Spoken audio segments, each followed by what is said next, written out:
हरे राम राम राम हरे हरे, हरे कृष्ण कृष्ण कृष्ण हरे हरे, हरे राम राम राम हरे हरे, हरे कृष्ण कृष्ण कृष्ण हरे हरे. पुंडलिक वरदा हरी विठ्ठल श्री ज्ञानदेव तुकाराम सद्गुरू श्री ज्ञानेश्वर महाराज की जय. जगद्गुरु तुकाराम महाराज की जय. पंढरीनाथ भगवान की जय. मागच्या सत्रामध्ये साधकाने स्वतःचे शरीर म्हणजे इंद्रिये, मन, बुद्धी ही ईश्वराची सामग्री असून ती सामग्री जगद्रूपाने साकार झालेल्या ईश्वराच्या कार्यात म्हणजेच जनता जनार्दनाच्या सेवेत समग्रतेने लावून पूर्ण कार्यक्षमतेने कर्म करावे आणि त्या मोबदल्यात ईश्वर योग आणि क्षेम सांभाळतो याची खात्री ठेवावी.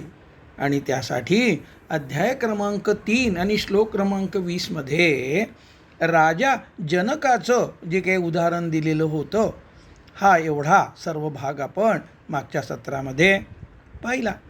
माऊली आणखी हा विषय पुढे कसा नेतात तर ओवी क्रमांक 169 पासून आता यापुढे आपण पाहणार आहोत, चिंतन करणार आहोत.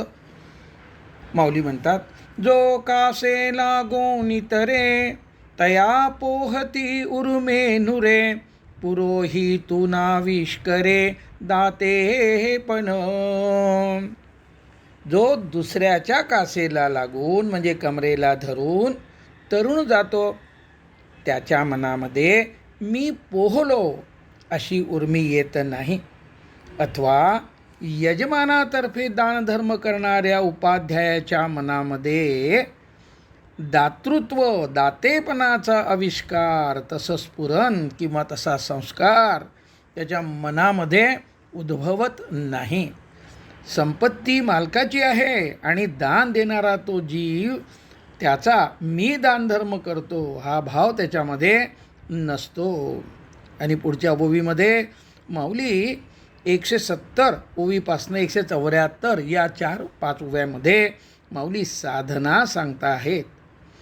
तैसे कर्तृत्व अहंकारे नेघोनी यथा अवसरे, कृत्य जातांचे मोहरे सारी जती. 170 वरील दृष्टांतात दाखविल्याप्रमाणे कर्माशी असलेला कर्तेपणाचा संबंध त्यागून कर्माचे कर्तृत्व स्वतःकडे न घेता बुद्धिबळाच्या खेळात एक एक मोहरे सरकवतात.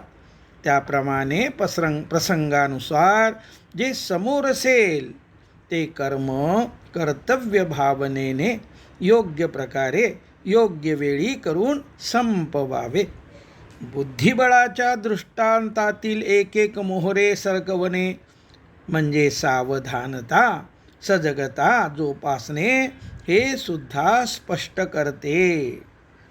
ओवी क्रमांक 171 अशी आहे. केल्या कर्मा पांडवा जो आथी फळाचा यावा, तया मोहरा होणे दावा मनोरथू. ओवी क्रमांक 171 आणि आता त्याचं चिंतन आपल्याला करायचं आहे. फळाचा उंबरठा म्हणजे चाहूलसुद्धा मनास पाहू देऊ नये. काय सांगतात? फलाची निर्मिती करणे त्या कर्माचा गुणधर्म आहे, स्वाभाविक गुणधर्म आहे. फळ कर्म हे फळाची निर्मिती करतच असते ही वस्तुस्थिती आहे. जीवनमुक्तावस्थेपूर्वी प्रत्येक व्यक्ती जाणीवपूर्वक किंवा अजाणतेपणे किंवा सुप्तपणे मनात कर्मफलाची इच्छा आशा अपेक्षा बाळगून असते.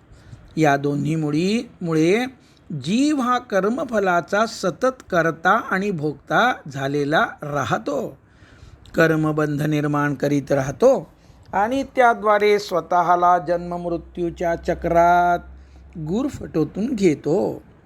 जीवाचा कर्माशी तयार झालेला हा संबंध म्हणजे संग संपुष्टात आणण्यासाठी, हा कर्मबंध संपविण्यासाठी एकमेव मार्ग आहे. जाणीवपूर्वक कर्मफलाच्या इच्छा, आशा, अपेक्षेचा त्याग करणे.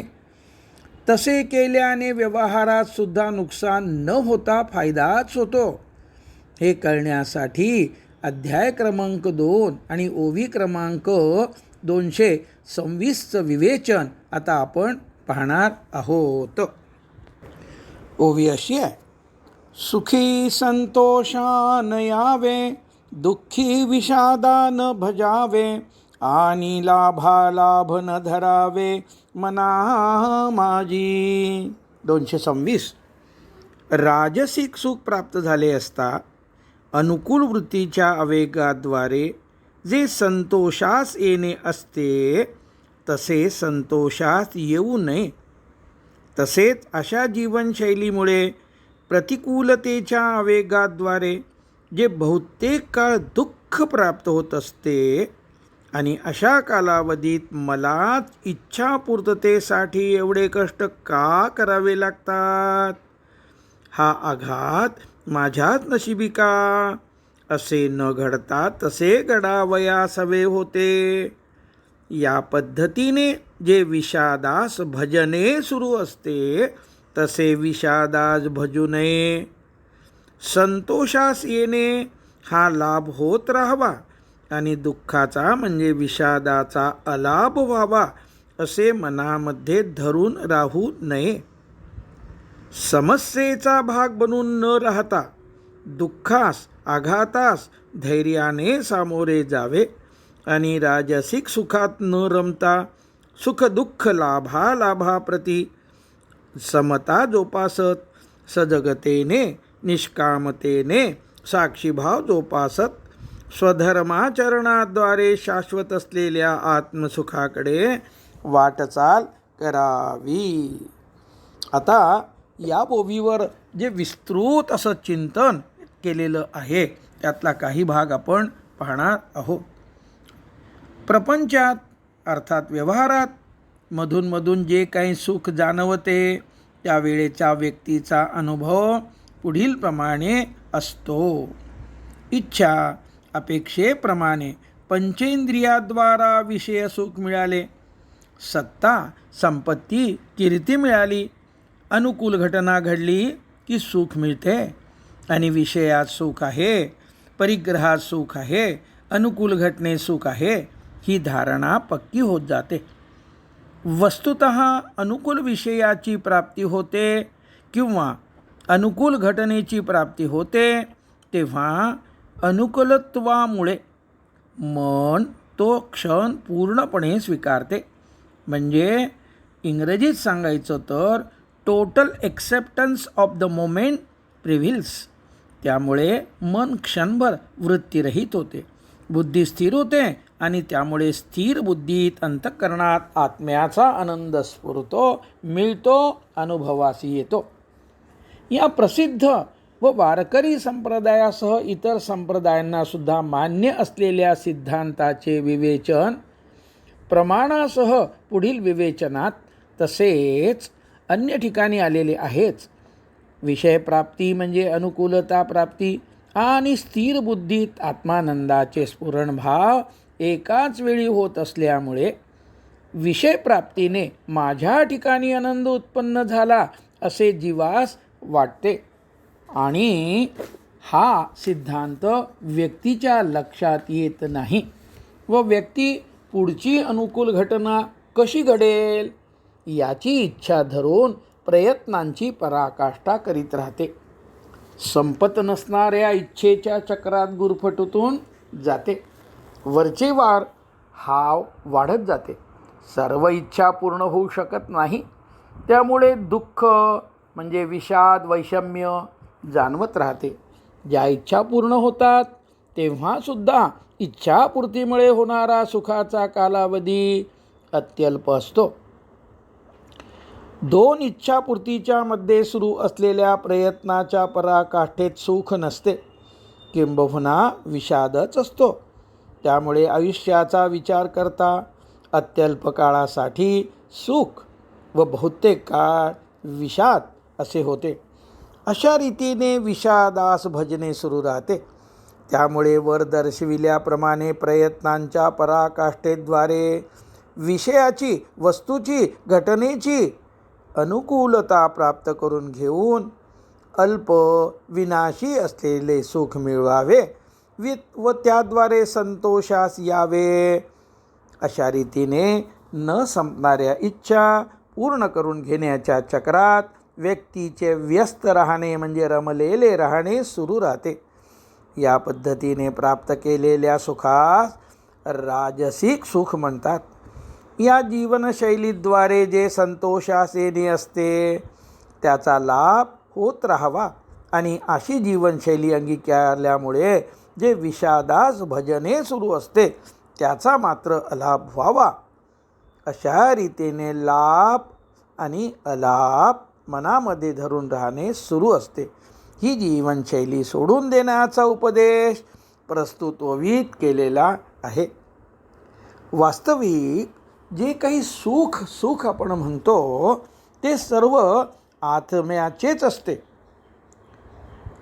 कसं त्याचं थोडं चिंतन या ठिकाणी आपण करणार आहोत.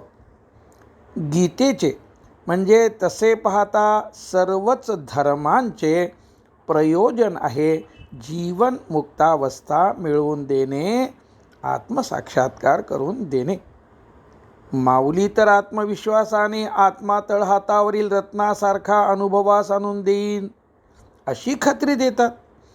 अर्थात आत्म्याचा अत्यंतिक अवीट निरुपचार म्हणजे कारण परत्वे नसणारा आनंद सर्वांना मिळवून द्यावा, सर्वांना दुःखरहित करावे हे एकमेव उद्दिष्ट भगवंताचे गीतेद्वारे आणि माऊलींचे ज्ञानेश्वरीद्वारे प्रगट झालेले आहे. तद्वतच सुखप्राप्ती हेच प्रत्येक व्यक्तीचे प्रमुख लक्ष किंवा उद्दिष्ट असते. किंबहुना प्रत्येक व्यक्तीचे सर्व कर्म विचार प्रवाह या उद्दिष्टपूर्तीसाठी सुरू असतो. व्यवहारात प्रपंचात सुख जाणवते, कामना इच्छा उद्दिष्टपूर्ती होते तेव्हा. पण जेव्हा जेव्हा सुख जाणवते ते सुख आत्म्याचेच असते. हे वास्तव हा सिद्धांत खोलात जाऊन समजून घेणे आवश्यक आहे. आत्म्याच्या आनंदात सतत राहून सत्कर्माची, सात्विक कर्माची उभारणी, निर्लिप्त राहून जनहितार्थ करीत राहणे हे गीतेचे अर्थात ज्ञानेश्वरीचे उद्दिष्ट आहे. या उद्दिष्टपूर्तीच्या दिशेने प्रगती साध्य करण्यासाठी सुखाची उत्पत्ती कशी होते ते ज्यास एका अर्थाने सुखाची व्याख्या म्हणता येईल ती समजून घेणे प्रथमतः आवश्यक आहे. सुखात तसेच सुखाच्या कारणात सत्व, रज, तम या 3 गुणापैकी कोणत्या का गुणाचे प्राबल्य असेना, सुखाचा अनुभव कसा येतो, सुख कोणत्या लक्षणांनी जाणावे, त्यावेळची भोक्त्याची म्हणजे जीवाची, मनाची, शरीरांतर्गत व दशेंद्रियाद्वारे विविध क्रिया करणाऱ्या प्राणशक्तीची अर्थात वृत्तीप्रवाहाची अवस्था कशी असते हे सर्व सारांश जो काही आहे ती सुखाची व्याख्या माऊलींनी अध्याय क्रमांक 13 आणि ओवी क्रमांक 127 ते 133 मध्ये स्पष्ट केलेली आहे. आपण त्यावर चिंतन मात्र करणार आहोत. सुखाच्या क्षणात मन वृत्तीरहित आणि शांत असते. सत्वगुणात कारण लहान व सुख दुप्पट असते. माऊली म्हणतात असे पहा की सुख मग ते कोणत्याही कारणामुळे मिळालेले असो, तामसिक, राजसिक, सात्विक अशा कोणत्याही प्रकारचे असो, सुखप्राप्तीच्या वेळी म्हणजे त्या क्षणात जीव स्वतःच्या ठिकाणी निःशेषपणे असतो. इतर सर्व विषयवस्तू विसरलेला असतो असं माऊलींनी अध्याय क्रमांक 13 ओवी क्रमांक 127 मध्ये स्पष्ट केलेलं आहे. सुखप्राप्तीच्या पूर्वक्षणापर्यंत व्यक्तीचे अवधान मनाने, वाचेने, कायेने, दशेंद्रियांनी इच्छापूर्तीसाठी सुरू केलेल्या क्रियेवर, व्यापारावर असते आणि हे अवधान देहाशी असलेल्या तादात्म्यातून, तद्रुपतेतून असते. सुखप्राप्तीच्या क्षणात हे सर्व विसरून मी देहरूप आहे, मी तद्रुपतासुद्धा मोडीत निघालेली असते, म्हणजे अर्थात राहिलेली नसते. देहरूपतेतून, देहाशी असलेल्या तद्रुपतेतून मन, वाचा, कायेद्वारे म्हणजे दशेंद्रियाद्वारे होणारे व्यापार संपलेले असतात. जणू सुखाने मन व दशेंद्रियास त्यांचा वृत्तीप्रवाहाद्वारे होणारा व्यापार थांबविण्याची शपथ घातलेली असते. हे माऊलींनी ओवी क्रमांक 128 अध्याय 13 बद्दल आपण चिंतन करत आहोत. स्पष्ट केलेलं आहे. सुख अनुभवताना प्राणाची म्हणजे शरीरांतर्गत विविध क्रिया करणाऱ्या प्राणशक्तीची अवस्था आता माऊली सांगतात. जे सुख प्राप्त झाले असता प्राणाची गती मंद होते. सुखाच्या निर्मिती जेव्हा रजोगुण कारणीभूत असतो त्यावेळेसचे सुख अर्थात राजसिक सुख अल्पकाळ टिकणारे, अल्पांशाने असलेले असते. दीर्घकाळ कष्ट केल्यानंतर, मनोवांछित घटना घडल्यानंतर प्राप्त होणारे असते. सारांश: कारण मोठे व सुख लहान असते. सर्वांना असलेली अनुभवाची ही पार्श्वभूमी लक्षात घेऊन माऊली म्हणतात, सात्विकासी दुने वरीही लाभू. अर्थ: सात्विक मनुष्यास अर्थात सत्वगुणाच्या उत्कर्षाने, सत्प्रोद्रेकाने अनुभवास येणारे सुख कारण लहान व सुख दुपटीपेक्षा जास्त असते. स्पष्टपणे अनुभवास येणारे असते.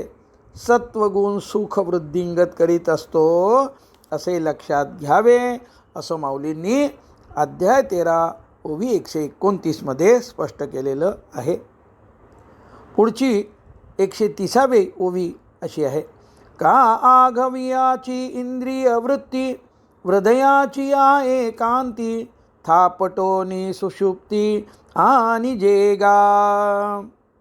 अर्थ: जे सुख सगळ्या इंद्रियांच्या वृत्तींना हृदयाच्या एकांतात आणते व सर्व वृत्तींना थापटून निद्रिस्त करते, अर्थात नेहमी बहिर्मुख असलेला वृत्तीप्रवाह सुखाच्या क्षणी अंतर्मुख होऊन शांत झालेला असतो.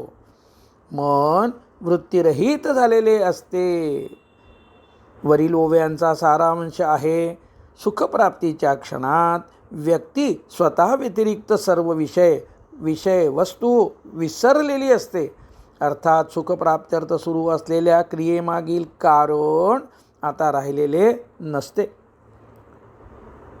अध्याय 13 ओवी 127 मध्ये हा मुद्दा आलेला होता.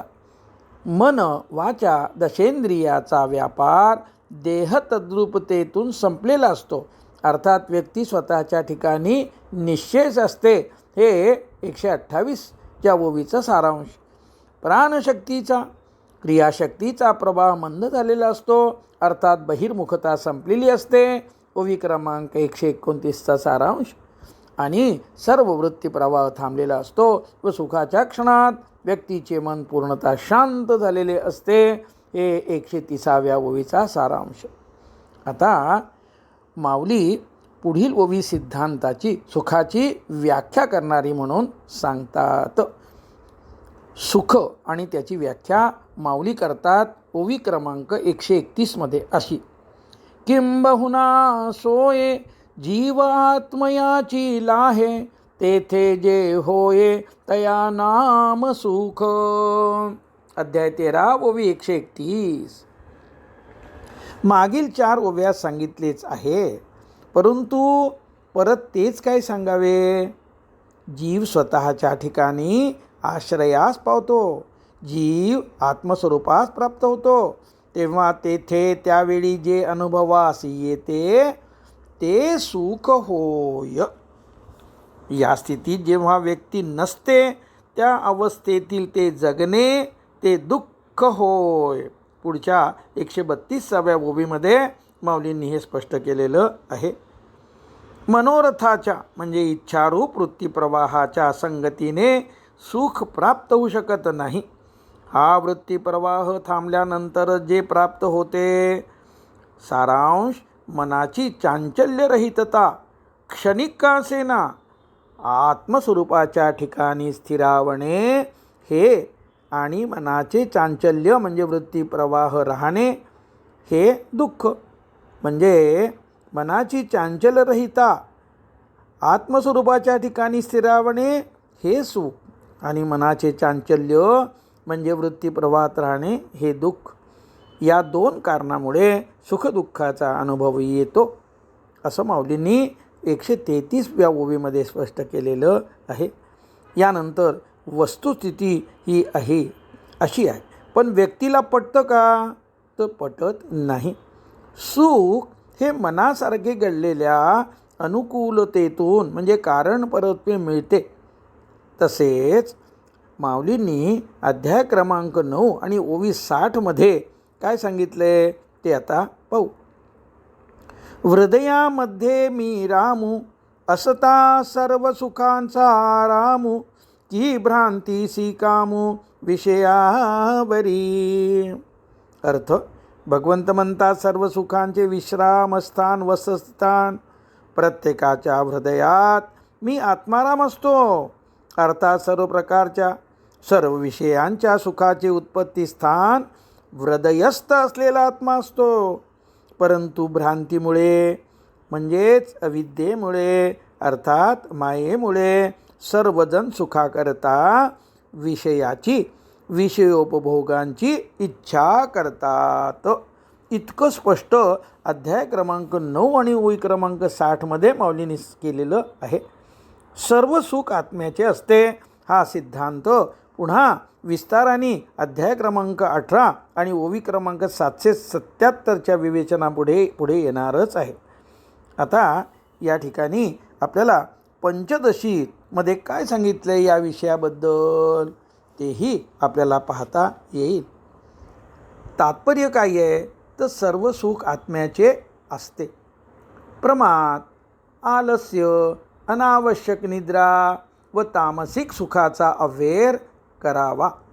राजसिक सुखात न संपणाऱ्या इच्छा प्रवाहाद्वारे गुंतून पडू नये.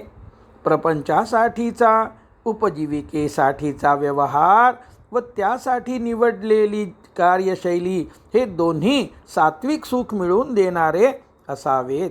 कारण सात्विक सुख कारणाच्या दुप्पट असते. काय सांगतात पुढे? सर्व सुख आत्म्याचे असते. आत्मा हे सुखाचे विश्रामस्थान वसतिस्थान आहे. हे तर आपण पाहिलं. आता आत्म्याच्या प्राप्तीच्या साधनेतही सुख आहे हा सिद्धांत स्पष्ट होण्यासाठी आपल्याला आणखी काहीतरी चिंतन करावयाचं आहे. भगवंत काय म्हणतात? अध्याय क्रमांक 9 आणि श्लोक क्रमांक 1 व 2 आणि विशेष तत्वाने श्लोक क्रमांक 2 चा उत्तरार्ध आणि त्यावर माऊलींच्या ओव्या क्रमांक 49 आणि 52 बरं का, आणि त्यावर चिंतन असं आहे. भगवंत म्हणतात माझ्या गुणामध्ये दोषदृष्टी नसलेल्या तुला अर्थात माझ्या कृपा सामर्थ्यामध्ये निसंशय व पूर्ण निष्ठा असणाऱ्या तुझ भक्ताला हे परम गोपनीय विज्ञानासहित ज्ञान व तेही अनुभवास आणून देणारे विज्ञान, आध्यात्मिक ज्ञान व त्या ज्ञानाचा अनुभव, ज्ञान व विज्ञान यामधील फरकासह सांगतो. जे जाणवल्यावर म्हणजे अनुभवास येऊन तू दुःखरूप संसारापासनं मुक्त होशील. पुढे म्हणतात सर्व विद्यांचा राजा, सर्व गुह्यांचा राजा, पवित्र व अत्युत्तम असलेले हे ज्ञान म्हणजे प्रत्यक्षावगमम, प्रत्यक्ष बलस्वरूप असलेले, अपरोक्षहून अनुभवास येणारे, अपरोक्षानुभूतीस येणारे, धर्म्यम म्हणजे धर्मास अनुसरून असणारे, सुसुखम कर्तुम म्हणजे सुखकारक, साधनेद्वारे अनुभवास येणारे, साधना करीत असताना सुखाची उत्पत्ती करणारे, अव्ययम म्हणजे अक्षय आहे.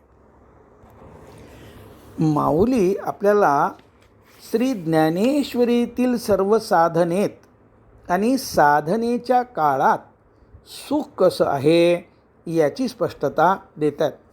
आता पुढील 2 ओव्या सिद्धांताच्या आहेत. अध्याय क्रमांक 9, ओवी क्रमांक 50. आणि काय त्यात आहे? साधनेत सुख असते.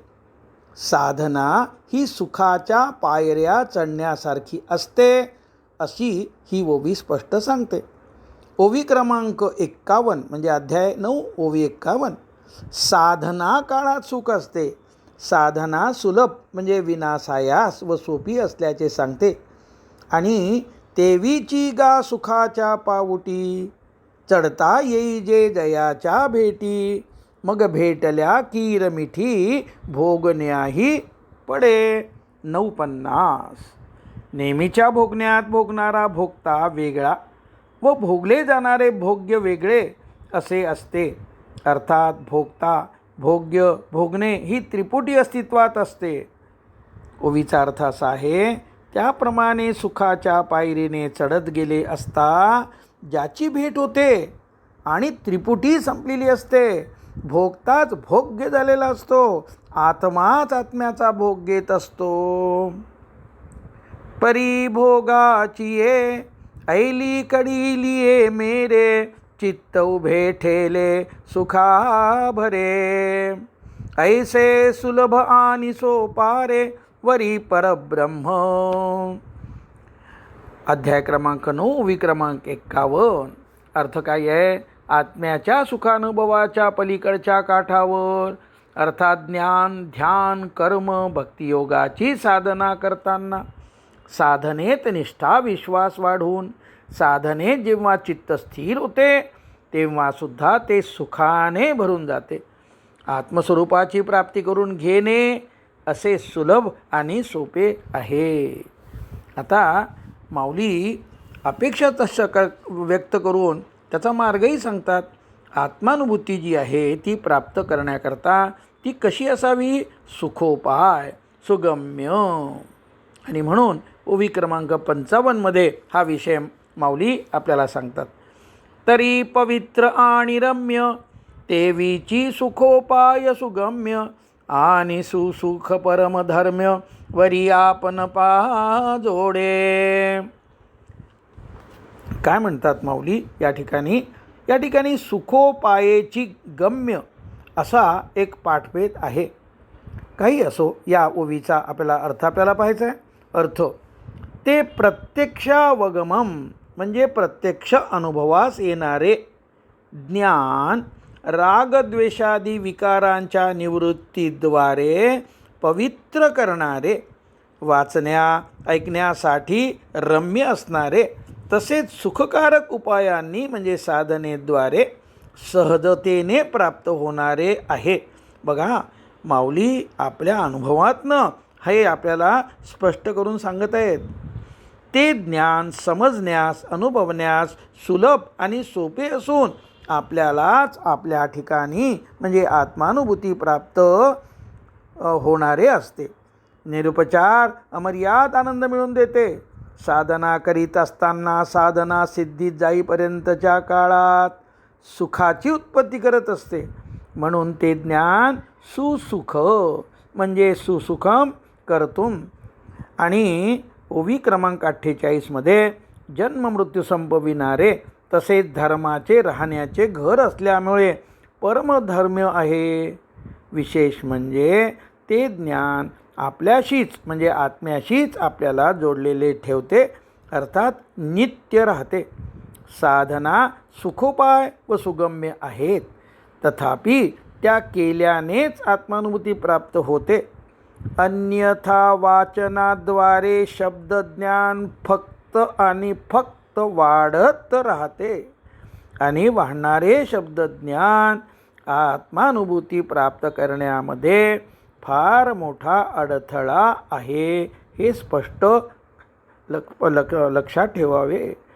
साधना सुखोपाय सुगम्य आहे आणि शब्द संपल्याशिवाय आत्मानुभूती प्राप्त होत नाही, हे मनाशी खुणगाठ बांधायला हवी. सारांश: सजगतेने वर्तमान क्षणात राहून प्रत्येक क्षण समग्रतेने संपूर्णतेने स्वीकारून सुखदुःख लाभालाभाप्रती समता जोपासत वृत्तीप्रवाह शांत ठेवून कुटुंब समाज देशाप्रती जबाबदारी जोपासत सात्विक कर्म निष्कामतेने उभारणारी अर्थात गीतेस ज्ञानेश्वरीस अभिप्रेत असणारी ही जीवनशैली साधनावस्थेत सुख दुप्पट करते आणि निरुपचार म्हणजे कारण परत्वे नसणारा अवीट आनंद मिळवून देणारी आत्मानुभूती लवकर प्राप्त करून देते. हे लक्षात येईल की ही जीवनशैली सांख्ययोग आणि बुद्धियोगाचे प्रत्यक्ष आचरण आहे. वरील सिद्धांतावरून लक्षात येईल की सुखाच्या वृद्धीसाठी सात्विक कर्माची उभारणी, राजसिक तामसिक सुखाचा त्याग होणे, मन उर्मी आवेगरहित होणे, मन जास्तीत जास्त काळ वृत्तीरहित शांत राहणे आवश्यक आहे. हे ज्यामुळे साध्य होईल ती साधना या अध्यायात व प्रस्तुत ओवीत ही साधना सांगितली आहे. सारांश: इंद्रिये, सत्ता, संपत्ती, कीर्ती, स्त्रीपुत्रादीद्वारे मिळालेल्या सुखात संतुष्ट होऊन त्या सुखांना चिकटून सुखाशी तादात्म्य पाहून तद्रूप होऊन राहू नये. आपण त्या ओवीचा अर्थ पाहतो आहोत. तसेच प्रतिकूल घटना, आघात इत्यादीद्वारे प्राप्त झालेल्या दुःखाबद्दल विषादास भजत राहू नये, अर्थात चिकटून तद्रूप होऊन राहू नये. सुखाचा लाभ होत राहावा, तसेच दुःखाचा वियोग व्हावा. दुःख भोगावे लागू नये, दुःख वाट्यास येऊ नये अशी धारणा मनामध्ये धरून राहू नये. म्हणून साक्षीभाव महत्त्वाचा, तो जोपासावा आणि त्याकरता समतेत राहावे. आपोआप सर्व वृत्ती हृदयाच्या एकांतात अर्थात साधकाच्या स्वतःच्या ठिकाणी असलेल्या एकांतात लय पावतील. आणि माऊलींनी इतकं स्पष्ट करून सांगितलेला जो मुद्दा आहे तो माऊलीवर पूर्ण निष्ठा ठेवून आपण जर आचरणात आणण्याचा प्रयत्न केला तर ओवी वाचावी, ओवीचं पारायण करावं असं काही नामदेव महाराज आपल्याला सांगत नाहीत. ओवी अनुभवावी असं सांगतात. आणि ओवी अनुभवायची असेल तर आपल्याला अगोदर ओवी, त्यातले शब्द, त्यातला भावार्थ अगोदर समजून घ्यायचं आहे आणि त्यानंतर आपल्याला शब्दविरहित व्हायचं आहे. आणि त्यासाठी आता 20 मिनिटाचं ध्यान अत्यंत आवश्यक आहे. आणि आपला सिद्ध मंत्र या ठिकाणी आपण अगोदर 17 आपण पूर्ण करू. पुंडलिक वरदा हरी विठ्ठल श्री ज्ञानदेव तुकाराम सद्गुरू श्री ज्ञानेश्वर महाराज की जय. गोपाल कृष्ण भगवान की जय. विठ्ठल विठ्ठल विठ्ठल विठ्ठल विठ्ठल. पुंडलिक वरदा हरी विठ्ठल श्री ज्ञानदेव तुकाराम सद्गुरू श्री ज्ञानेश्वर महाराज की जय. जगद्गुरु तुकाराम महाराज की जय. पंढरीनाथ भगवान की जय. आता 20 मिनिटाचं ध्यान आणि त्यासाठी आपला सिद्ध मंत्र. माझी माऊली.